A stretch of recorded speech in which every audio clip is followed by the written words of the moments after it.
Jean Asfeld, on va peut-être s'arrêter sur cette notion de juste. Vous-même, vous avez grandi à Chambon-sur-Lignon, un village du sud de la France, symbole même de l'action des justes. Alors, on ne parle pas des mêmes justes, hein, mais peut-être rappeler qu'est-ce que ça veut dire. Alors, le mot juste tel que nous l'entendons, un comportement pendant la guerre. Et ça s'arrête là. Ce que fait la personne après n'intéresse plus. C'est juste son comportement, ses actions et son engagement pour sauver des gens.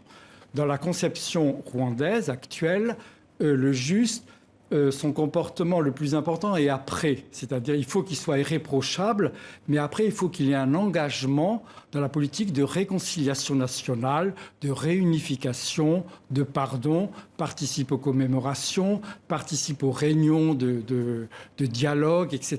C'est-à-dire que ça ne s'arrête pas à la fin, mais ça commence presque à la fin, ou en tout cas ce qui suit le génocide est beaucoup plus important ou tout aussi important. Ce qui explique d'ailleurs que la plupart des gens qui sont dans mon livre ne sont pas considérés comme justes. Parce qu'après, ils se sont arrêtés. Ils ont fait quelque chose et ils se sont arrêtés. Quand le génocide s'est arrêté, ils n'ont pas voulu participer après plus que cela. Et il y en a qui ont été tués aussi. Et il y en a beaucoup qui ont été tués. Et dans le livre, justement, on parle de Hutus considérés comme des traîtres. Pourquoi ? Eh bien, ils sont traîtres pour tout le monde, en fait. C'est ça qui est dramatique pour ces gens-là.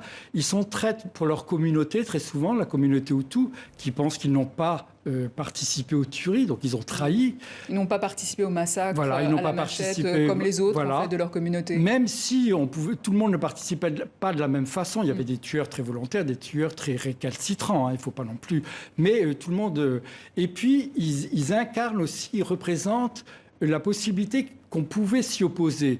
Parce que maintenant, beaucoup de Hutus, leur défense leitmotiv est de dire on était obligé. Voilà, c'est un petit peu comme ont fait les grands criminels nazis, c'est de dire on était obligé, on était un maillon de la machine à tuer, on ne pouvait pas s'opposer, on n'a fait qu'obéir. Et eux, ils montrent, en s'opposant comme ce pasteur, que c'était possible de s'opposer. Donc, de la communauté Hutu, ils sont très mal vus.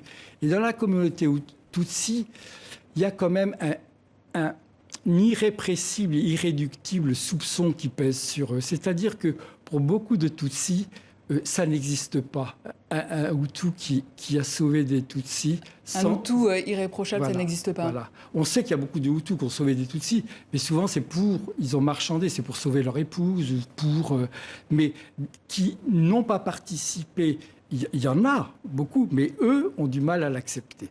Ils disent souvent il y a finalement que les morts qui pourraient juger de ces gens-là, parce qu'il n'y a que les morts qui savent s'ils n'ont pas été tués par ces gens-là. Nous, on était dans les marais avec de la boue jusqu'au cou, on était dans la forêt, on était comme ça. On ne peut pas savoir. Ils sont de mauvaise foi. Ils sont d'une mauvaise foi aussi parce qu'ils ont une perte de confiance qui est due à ce qu'ils ont vécu. Alors justement, ces morts, beaucoup ont été tués parce qu'ils ont protégé, sauvé des Tutsis.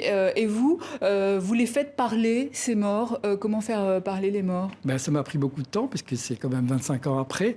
Donc je fais parler les gens de leur entourage. Ceux qui sont morts, donc il y en a à peu près la moitié qui sont morts, c'est des gens qui ont été tués tout de suite, hein. Ce n'est pas des gens qui ont été tués après. C'est-à-dire que la machine à tuer était tellement violente et brutale, c'est quand même une efficacité meurtrière qu'on n'a jamais connue dans l'histoire de l'humanité, hein. Même les nazis n'étaient pas arrivés à tuer autant de gens en 3 mois, hein. C'est quelque chose d'inouï. Oui, dans le procédé, il y a une différence. Quelle est-elle exactement, cette différence ? Même s'il n'y a pas de hiérarchisation de la souffrance, évidemment. Non, moi je fais juste une comparaison en disant que ce soit du côté de l'URSS avec la terreur, que ce soit du côté de la machine nazie ou ça, à part l'exemple très particulier d'Hiroshima et Nagasaki où on a tué 400 000 personnes en une fraction de seconde avec la bombe atomique, mais sinon on n'est jamais arrivé à tuer autant de personnes en aussi peu de temps et en plus avec des moyens quasiment archaïques puisque c'est des machettes, des haches, des houes, quelques fusils de chasse, etc. C'est-à-dire qu'il n'y a pas du tout les chambres à gaz, même toute l'informatique que pouvait utiliser la machine de guerre nazie. C'est-à-dire que les services secrets. Les services secrets, etc. Les dénonciations, les machins, choses, ça. Là, c'était très... Par exemple, à Nyamata, où moi je travaille, les tueries ont duré 7 semaines, quoi. Donc c'est d'une violence inouïe. Et donc, pour que ça marche, on a tué tout de suite ces gens-là. C'est-à-dire que Isidore, Marcel, Martienne, ces personnes dont je parle qui sont mortes, ont été tuées dans les 3 premiers jours. Quelles sont les histoires, les parcours de vie ou de mort plutôt qui vous ont le plus marqué dans ces histoires? Alors il y en a plusieurs. Il y a des histoires d'amour extraordinaires. C'est-à-dire que de ces sauvetages sont nés des amours, des histoires, donc c'est très beau. Il y a des histoires d'amitié extraordinaires, et puis il y a des histoires familiales extraordinaires, parce que, par exemple, l'histoire d'Eustache et son épouse Édith, donc il a Eustache, qui est un postier hutu, qui a sauvé son épouse en la barricadant dans sa maison au centre-ville de Nyamata, lui sans participer.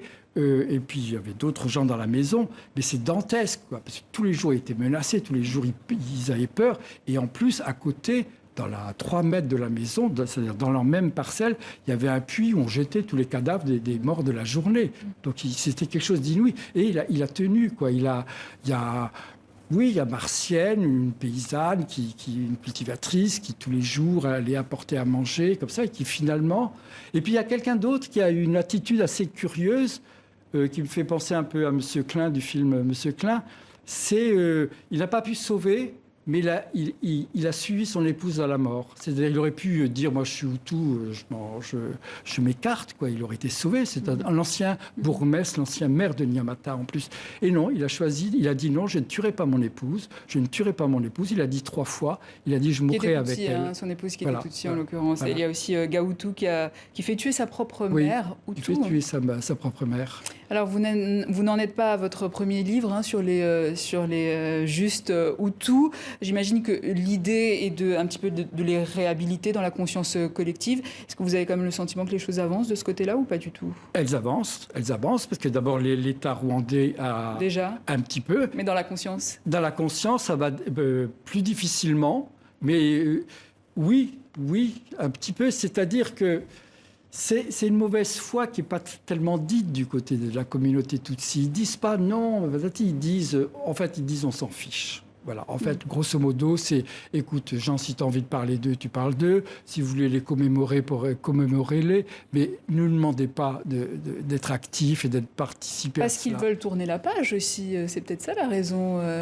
Et on a affaire à un pays, un Rwanda, qui avance en matière d'environnement, en matière de nouvelles technologies. Ils n'ont rien à envier, par exemple, aux pays occidentaux. Donc c'est peut-être ça, en fait, la raison au final. Vous savez, pour avancer, il faut voir clair. C'est un peu le tort que l'histoire de France, souvent, c'est pas vouloir voir la France, de pas vouloir voir son histoire. Il faut la regarder. Il faut savoir regarder ces gens-là. On ne peut pas faire abstraction de gens qui se sont opposés. Des gens qui sont même pas, peut-être pas très nombreux, mais on peut pas faire abstraction de ça. C'est pas possible. On peut pas.